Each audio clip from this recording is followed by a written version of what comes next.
Hey friends, welcome to medical nursing अड्डा 2.0। हम कल बात किए थे introduction of psychology, evolution of psychology. आज हम बात करने वाले हैं स्कोप ऑफ साइकोलॉजी। तो हमने कल बात किया था साइकोलॉजी क्या है, इंट्रोडक्शन, इवोल्यूशन, डिफिनीशंस, उन सब के बारे में बात किए थे। इस वीडियो में जानेंगे स्कोप ऑफ साइकोलॉजी। तो पिछले लेक्चर नहीं अटेंड किए हैं तो उसको जाके प्लेलिस्ट में देखिएगा ज़रूर। तो चलिए इस वीडियो में हम जानते हैं scope of psychology. The scope of subject can usually be described under the following two headlines. First is the limits of its operation and applications, and the second is the branch topics and subject matter with which it's deal. The field of operation and application of the subject psychology is too vast. तो first हमारा scope क्या है? It studies describe and explain the behavior of living being. हमारा scope of psychology यानी का psychology पढ़ने का मकसद क्या होता है? तो फर्स्ट है किसी भी जो लिविंग ऑर्गेनिज्म है उसका बिहेवियर डिस्क्राइब करना, एक्सप्लेन करना, उसके बारे में हम स्टडी करते हैं। सेकेंड है it describe all type of life activity and experiences. हम उन सभी लाइफ के एक्टिविटीज़ और एक्सपीरियंस के बारे में बात करते हैं where cognitive and affective, implicity and effectivity, consciousness and unconsciousness and subconsciousness of living organism। कोई भी लिविंग ऑर्गेनिज्म का कॉन्शियसनेस, अनकॉन्शियस या फिर सबकॉन्शियस है, अफेक्टिव है या कॉग्निटिव है, कॉग्निटिव है, इन सारे एक्टिविटीज़ के बारे में बात करते हैं, पढ़ते हैं, स्टडी करते हैं, डिस्क्राइब करते हैं। It study not only human behaviour but also human experiences.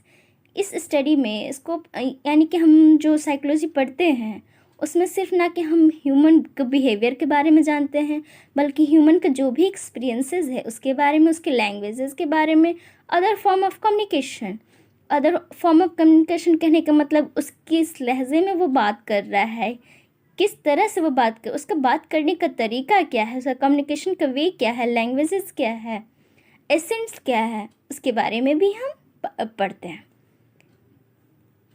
Psychologists are interested in indivisible difference, either they be genetically and determined or occurring as a result of learning। जो psychologist होते हैं वो किस चीज़ में interest लेते हैं? Individual के जो डिफरेंसेस होते हैं, आइदर भी जेनेटिकली अगर डिफरेंसेस हो गए, वो पर्सन नॉर्मल है, एबनॉर्मल है, उसको डिटरमाइन करेंगे। Occurring as a result of learning, उसके बाद उसका जो रिजल्ट आएगा उसके बारे में वो लर्न करते हैं। It employs to all living creatures created by the Almighty, irrespective of their species, caste, color, age, sex, mental और physical stress। कोई भी लिविंग ऑर्गेनिज्म होता है उसके बारे में, कोई भी क्रिएचर्स है उसके बारे में हम लोग क्या क्या जानते हैं? उसके स्पीसीज़ के बारे में, उसके कास्ट के बारे में, कलर के बारे में, एज के बारे में, सेक्स के बारे में, मेंटल एंड फिजिकल स्टेट्स जो है उसके बारे में हम लोग साइकोलॉजी में पढ़ते हैं। इसका साइकोलॉजी पढ़ने का हमारा यही स्कोप होता है।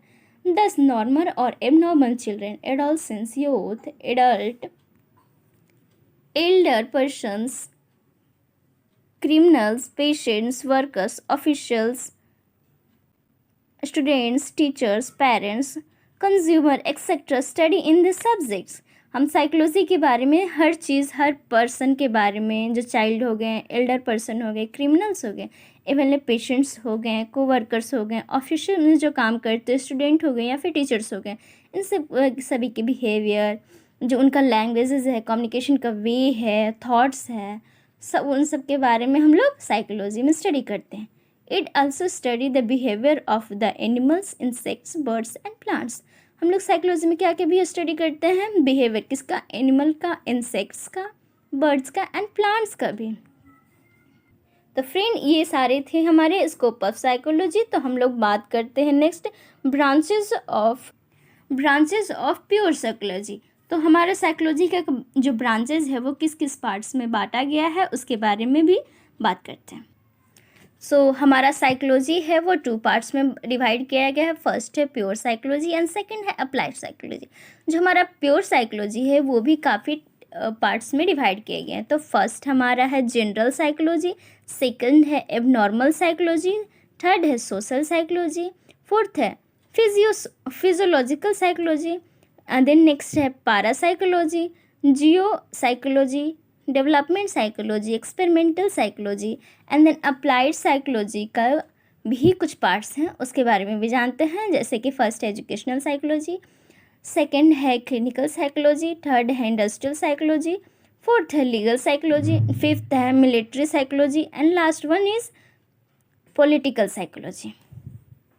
तो फ्रेंड्स, हम लोग चार्ट के थ्रू हम लोग देख लिए हैं कि साइकोलॉजी के 2 टाइप्स होते हैं और 2 टाइप्स के भी बहुत सारे पार्ट्स होते हैं, टाइप्स होते हैं। सो हम लोग इन सभी पार्ट्स को डिस्क्राइब करते हुए चलेंगे। इसका मतलब जानते होंगे क्या, कौन सा साइकोलॉजी में क्या चीज़ का हम लोग स्टडी करते हैं, किस चीज़ का डील करते हैं। तो फर्स्ट है हमारा abnormal psychology. Abnormal psychology deal with the behaviour of individual who are unable. हम लोग एबनॉर्मल साइकोलॉजी में किस चीज़ का डील करते हैं, बिहेवियर ऑफ इंडिविजुअल, कोई भी एक पर्सन का अनयूजुअल बिहेवियर हो रहा है, यानी कि वो नॉर्मल ना हो कि एबनॉर्मल बिहेवियर कर रहा है। इट स्टडी मेंटल डिसऑर्डर, उस पेशेंट का, उस पर्सन का, उस इंडिविजुअल का मेंटल डिसऑर्डर के बारे में जानेंगे, स्टडी करेंगे, उसके कॉजेज़ के बारे में जानेंगे और उसका ट्रीटमेंट कैसे कर सकते हैं उसके बारे में हम लोग डील करते हैं एबनॉर्मल साइकोलॉजी में। नेक्स्ट बात करते हैं सोशल साइकोलॉजी। सोशल कहने का मतलब ही होता है एक group. Social psychology deal with the group behaviour in relationship of people with others, यानी कि जो भी एक ग्रुप होता है उसका बिहेवियर कैसा है एक दूसरे के साथ, जो भी एक ग्रुप है एक दूसरे के साथ कैसा है, सोसाइटी में वो पर्सन कैसे रह रहा है, उसका रिलेशनशिप कैसा है अदर पर्सन के साथ।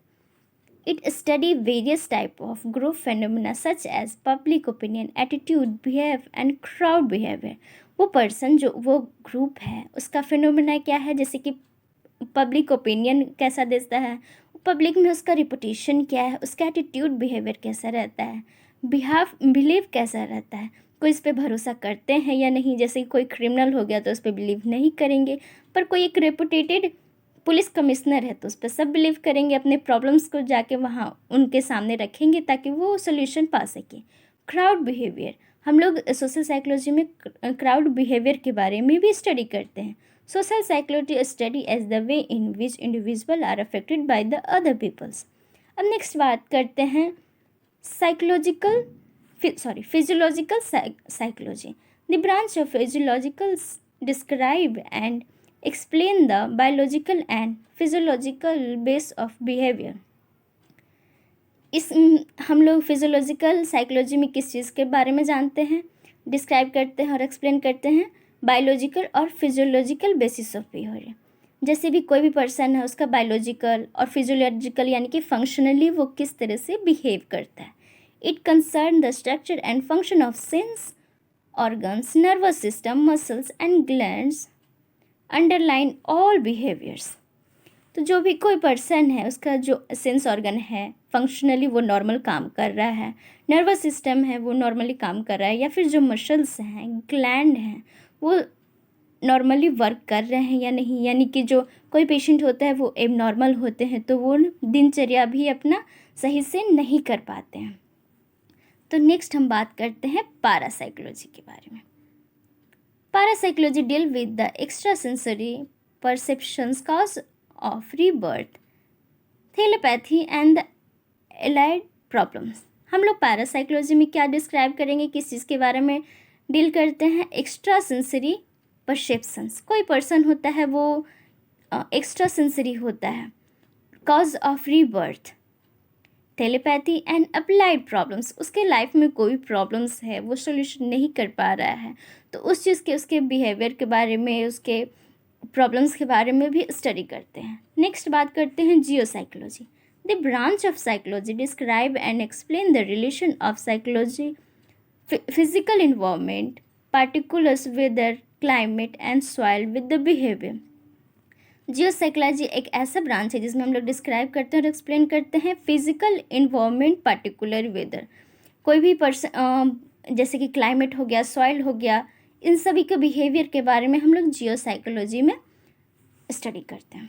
Development psychology, the branch of psychology describe the process factors influence and the growth and development in the relation to the behavior and individual from birth to old age.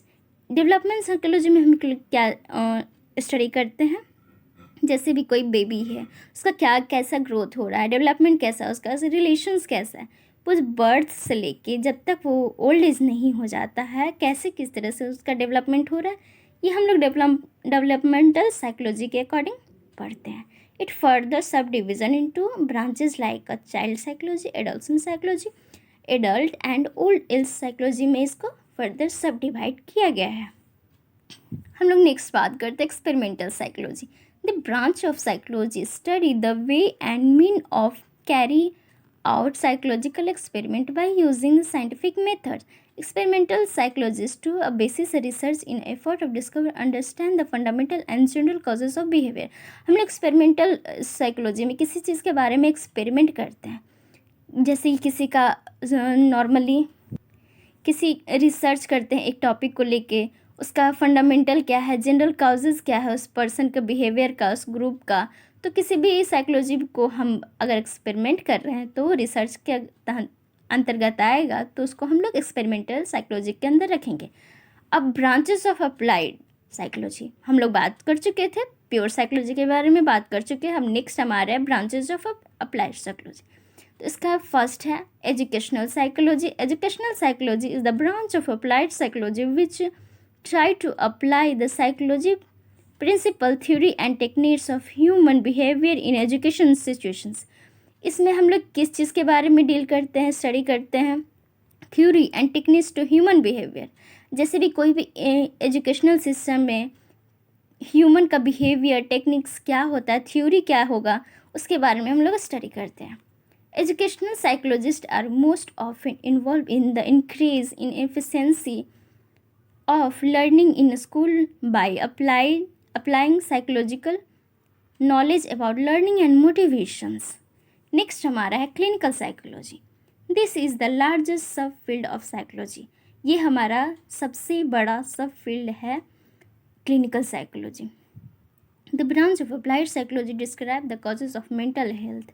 इसमें हम लोग क्या क्या बात करते हैं. फर्स्ट हमारा मेंटल हेल्थ कैसे काउज हुआ, एबनॉर्मल बिहेवियर, वो पर्सन का जो बिहेवियर वो एबनॉर्मल कैसे हुआ, suggested treatment and effective adjustment of the affected person in the society. कोई ट्रीटमेंट हो गया, वो पर्सन को एडजस्टमेंट कैसे करेंगे सोसाइटी में, इस सब के बारे में हम लोग क्लिनिकल साइकोलॉजी में स्टडी करते हैं.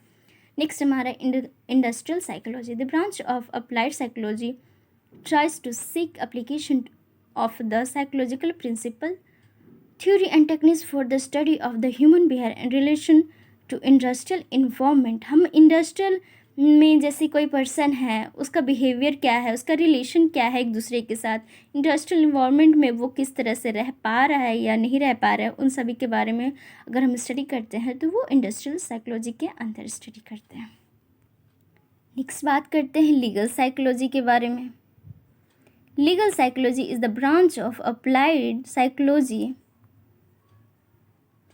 विच try to study behaviour of person like a client. हम लोग लीगल साइकोलॉजी में किस चीज़ का स्टडी करते हैं, क्लाइंट के बारे में, क्रिमिनल्स के बारे में, विटनेस के बारे में, गवाह के बारे में. With the help of application of psychological principle and techniques the root causes of crimes, offence, dispute और legal case in the properly understood through the use of the branch of psychology. हम लोग legal psychology में किस किस चीज़ के बारे में बात करेंगे, क्लाइंट हो गया, क्रिमिनल हो गया, विटनेस हो गया, उन सब को हम कैसे हैंडल करेंगे, क्या प्रिंसिपल्स होते हैं, उन सभी के बारे में हम लोग लीगल साइकोलॉजी में स्टडी करते हैं. नेक्स्ट है हमारा military psychology. The branch of psychology is concerned with the use of psychological principle and techniques in military science. हम लोग मिलिट्री साइंस में टेक्निक्स क्या है, प्रिंसिपल्स क्या है, उसके बारे में हम लोग मिलिट्री साइंस साइकोलॉजी में स्टडी करते हैं. Keep the morale and the soldiers and citizens high during a war time.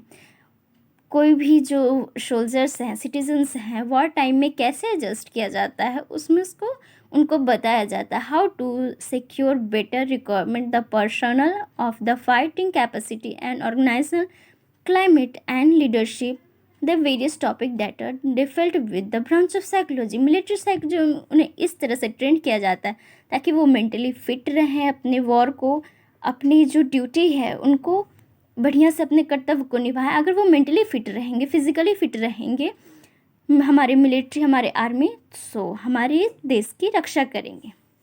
Generally military psychology में यह स्टडी किया जाता है। हमारा नेक्स्ट है political psychology. The branch of psychology related itself with the use of psychological principles and techniques in the study politicals and derives political gains। कोई भी अगर पॉलिटिकल्स पर्सन है सो उनमें क्या प्रिंसिपल्स होते हैं, क्या टेक्निक्स होता है, उन सभी के बारे में पूरा स्टडी करते हैं। पॉलिटिकल्स गेंस किस तरह से उसमें आगे बढ़ सकते हैं, इन सभी के बारे में हम पॉलिटिकल साइकोलॉजी में स्टडी करते हैं। सो फ्रेंड्स, इस वीडियो में हम जाने साइकोलॉजी, स्कोप ऑफ साइकोलॉजी क्या है। नेक्स्ट हम बात किए ब्रांचेस ऑफ साइकोलॉजी, उन सभी को हम एक एक करके डील किए, उनका मतलब मीनिंग समझें, कहाँ यूज़ किया जाता है। बेसिकली जो भी जितने भी सारे साइकोलॉजी के ब्रांचेस हैं उनका हर जगह अपना अपना एक अस्तित्व है, अपना अपना मीनिंग है, इसलिए अपने अपने फील्ड में वो बहुत ज़्यादा इम्पोर्टेंस रखते हैं। सो ये हमें एक नर्स के तहत, एक नर्स को पता होना ज़रूरी है। सो हम पेशेंट को कैसे डील करेंगे, अगर कोई क्रिमिनल पेशेंट है उन्हें हम कैसे डील करेंगे, इन सभी के बारे में हमें स्टडी किया जाता है ताकि हम उनको अच्छे से डील कर सकें। आगे जाके हमें कोई प्रॉब्लम ना हो, पेशेंट को कोई प्रॉब्लम ना हो, उनको ट्रीटमेंट में केयर में कोई प्रॉब्लम ना आए, इन सभी के बारे में हमें साइकोलॉजी पढ़ना बहुत इंपॉर्टेंट है। सो आप लोग को वीडियो कैसा लगा, पिछला लेक्चर भी जाके इंट्रोडक्शन ज़रूर देखिएगा। सो अगर आपको अच्छा लगा तो चैनल को सब्सक्राइब कीजिएगा, वीडियो को लाइक कीजिएगा, शेयर कीजिएगा, और कोई भी डाउट्स होते हैं तो कमेंट कीजिएगा। Thank you so much, bye bye.